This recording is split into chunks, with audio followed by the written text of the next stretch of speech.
In today's video, I'm going to teach you how to add and dial in a graphic EQ on a track in BandLab. We'll go from opening BandLab, navigating to your project, and shaping your sound with the EQ sliders, all in a clear, simple flow. First, open your browser and go to BandLab. If you're not already signed in, log into your account so you can access your projects and tools. Once you're in, head to your library. This is where all your songs and drafts live. Find the project you want to work on and select it to open the project overview. From here, click on Studio to launch the full editor. Give it a moment to load. You'll land in the Arrange view, which shows your tracks laid out on a timeline. Click the track you want to process so it's highlighted in the Arrange view. This tells BandLab which track you intend to affect. Now look toward the bottom left corner of the interface and click the FX icon to open the Effects panel. If you don't see it right away, make sure the track is still selected. Effects open in the context of the active track.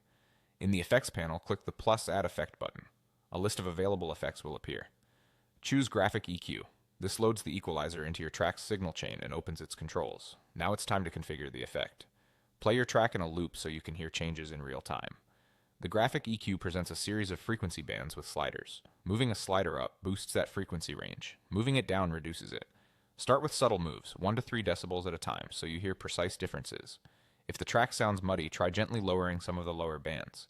If it lacks clarity, add a touch around the upper mid-range, and if there's harshness, reduce those higher bands slightly. Remember, cutting unwanted frequencies is often cleaner than boosting everything you like.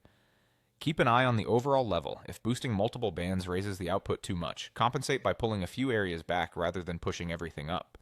As you shape the tone, keep the whole arrangement in mind so the changes help the part sit better with everything else in your project. That's it. You've opened your project in BandLab, selected a track, added a graphic EQ, and configured it to taste. Happy mixing, and I'll see you in the next one.